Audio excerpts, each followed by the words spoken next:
আসসালামু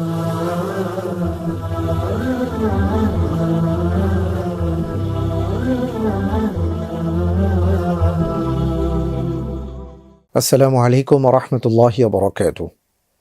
ইন্নাল হামদালিল্লাহ ওয়াসসালাতু ওয়াসসালামু আলা রাসূলিল্লাহ আম্মা বা'দ। আউযু বিল্লাহি মিনাশ শাইতানির রাজীম। বিসমিল্লাহির রাহমানির রাহিম। ওয়া লাকাদ কাররামনা বানি আদম ইলা আখিরিল আয়াহ। সাদাকাল্লাহুল আযীম। আলহামদুলিল্লাহ, প্রিয় দর্শক, আপনাদের সবাইকে জানাচ্ছি অনেক অনেক মোবারকবাদ।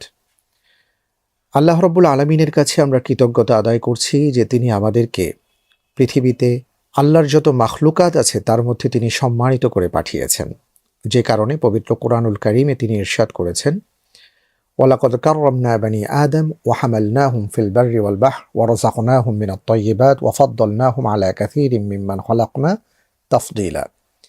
এই আয়াতে কারিমাতে রব্বুল আলামিন আমাদের সম্মান, আমাদের মর্যাদা সম্পর্কে জানিয়ে বলেছেন যে আমি বনি আদমকে সম্মানিত করেছি এবং জলে স্থলে তাদের জন্য উত্তম রিজিকের ব্যবস্থা করেছি।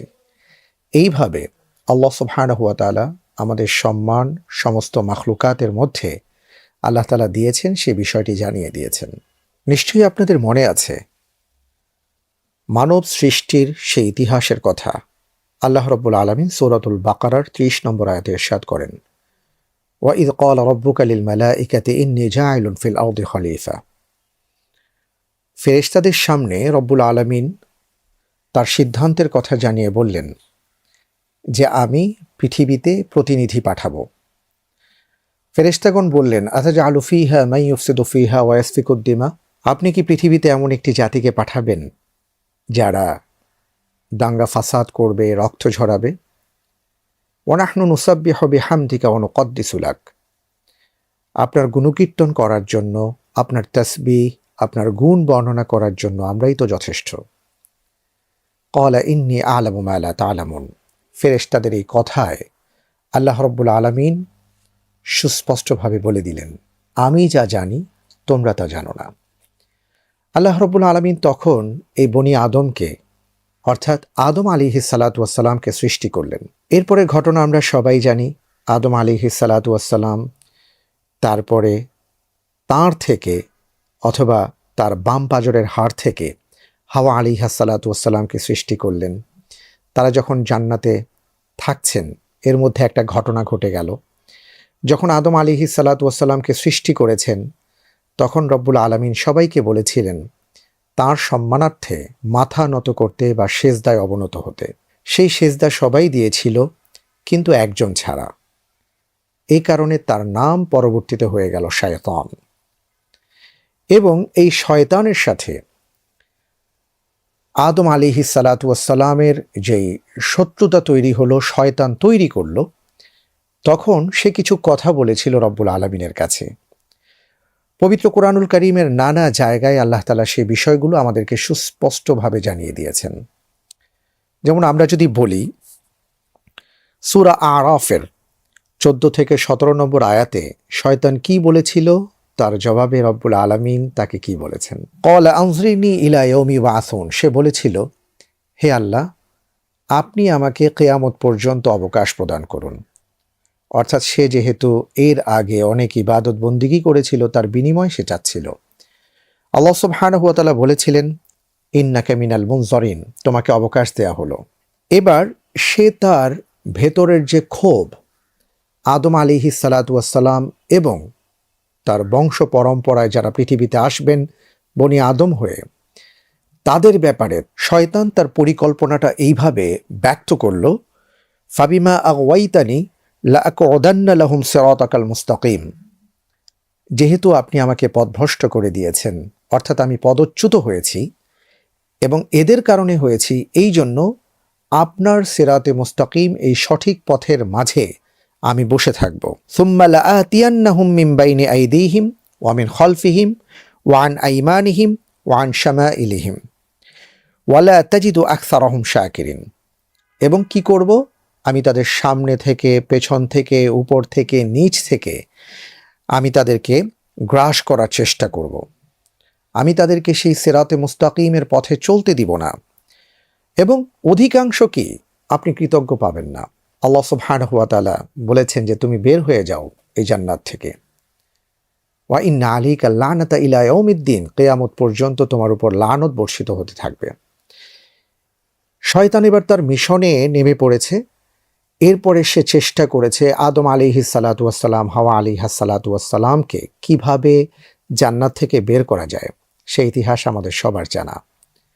হযরতে আদম আলাইহিস সালাতু ওয়াস সালাম তিনি যে চিন্তাটা করেছেন, সেই চিন্তার আলোকে যে কাজটি করেছিলেন, যেটা আল্লাহ রাব্বুল আলামিন তাকে যে নির্দেশ দিয়েছেন, সেই নির্দেশটা তিনি ভুলে গিয়েছিলেন, যে কারণে জান্নাত থেকে তাকে পৃথিবীতে পাঠানো হয়েছিল।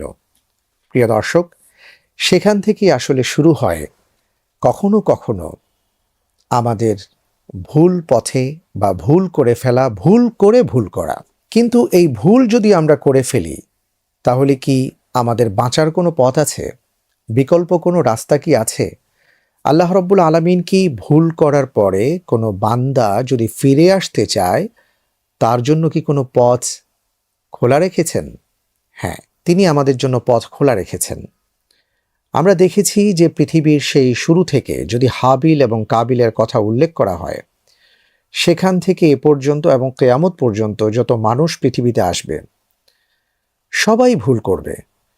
শুধু নবী এবং রাসূলগণ যারা আছেন, তাদের ব্যাপারে আল্লাহ সুবহানাহু ওয়া তাআলা তাদেরকে ভুল থেকে বাঁচিয়ে দিয়েছেন, তাই তাদের পক্ষে ভুল করা সম্ভব নয় এবং তারা ভুল করবেন না। বাকি সাধারণ মানুষ যারা আছেন, তারা ভুল করবেন, আবার ভুল থেকে তারা সুপথে ফিরে আসবেন এবং এই সুপথে ফিরে আসার মাধ্যমে আল্লাহ সুবহানাহু ওয়া তাআলার নৈকট্য তারা অর্জন করবেন। কিন্তু কিভাবে? এই বিষয়গুলো ইনশাআল্লাহ তাআলা প্রিয় দর্শক আমরা আপনাদের সামনে তুলে ধরার চেষ্টা করব। তবে তার আগে আমি আপনাদেরকে জানিয়ে দিতে চাই যে অনেক সময় অনেক ভাইদেরকে, অনেক বোনদেরকে আমরা দেখি যে কখনো যদি কোনো ভুল হয়ে যায়, তারা মুষড়ে পড়েন। আবার অনেককে দেখা যায় যে ভুল করার পর ভুল করেই চলেছেন, ফিরে আসার কোনো সম্ভাবনা দেখা যায় না। এটা এই কারণে তারা মনে করেন যে ফিরে এসে কি হবে, ভুল তো করেই ফেলেছি। না, আল্লাহ সুবহানাহু ওয়া তাআলা যে পথ আমাদের জন্য খুলে রেখেছেন, সেই পথের নাম হচ্ছে তাওবা।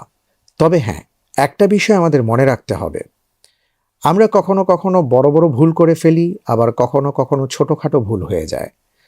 ছোটোখাটো ভুলের জন্য আমাদের কিছু ইবাদত আছে, যে ইবাদতের মাধ্যমেই আল্লাহ রাব্বুল আলামিন আমাদের ছোট ছোট ভুলগুলোকে মার্জনা করে দেন। আর যে সকল বড় বড় ভুল করে ফেলি, সেই ভুলের ক্ষেত্রে তওবা করতে হয় এবং তওবার পদ্ধতি কি, কিভাবে করতে হয়, সেটা আমরা হয়তো অনেকেই জানি না। অনেকে আমরা ভাবি গালে হাত দিয়ে যদি তওবা তওবা বলি, তাহলেই হয়তো তওবা হয়ে যাবে। ব্যাপারটি কিন্তু এমন নয়। আমরা যেভাবে অপরাধ করব, সেভাবে তওবা করব। আল্লাহ রাব্বুল আলামিন সেটাই চান বান্দার কাছ থেকে। আমরা ইনশাআল্লাহ তাআলা আগামী এপিসোডগুলোতে আপনাদের সাথে আলোচনা করব এই ব্যাপারগুলো নিয়ে, যে আমরা যে অপরাধ করে ফেলি, যদি কোনো অপরাধ আমাদের দ্বারা সংগঠিত হয়ে যায়, তাহলে সেই অপরাধ থেকে কিভাবে আমি ফিরে আসব, আল্লাহ রাব্বুল আলামিনের প্রিয় বান্দা আমি কিভাবে হব। একটা হাদিস দিয়ে আজকে শেষ করছি, যেটা আমাদের জন্য সুসংবাদ স্বরূপ। আল্লাহর রাসূল সাল্লাল্লাহু আলাইহি ওয়াসাল্লাম বলেছেন, আত-তাইবু মিনাজ যামবি কামান লা যামবা লাহ, আও কামা ক্বালা আলাইহিস সালাতু ওয়াস সালাম। কোনো বান্দা যদি প্রকৃত অর্থে একনিষ্ঠভাবে অপরাধ করার পর তওবা করতে পারে, তাহলে রব্বুল আলামিন তার অবস্থাটা এমন করে ফেলেন, সে যেন কোনো অপরাধই করেনি, নিষ্পাপ হয়ে যায়। সুবহানাল্লাহ। তাই প্রিয় দর্শক, আপনাদেরকে আমি অনুরোধ জানাবো, থাকুন আমাদের সাথে ইনশাআল্লাহ তাআলা। আগামী পর্বগুলোতে আমরা আমাদের অপরাধ এবং অপরাধ থেকে ফিরে আসার পথ, এই বিষয়গুলো নিয়ে আলোচনা করব ইনশাআল্লাহ তাআলা। ওমা তৌফিক ইল্লা বিল্লাহ। সুবহানাকাল্লাহুম্মা বিহামদিক, আশহাদু আল্লা ইলাহা ইল্লা আনতা, আস্তাগফিরুকা ওয়া আতুবু ইলাইক। আসসালামু আলাইকুম ওয়া রাহমাতুল্লাহি ওয়া বারাকাতুহু।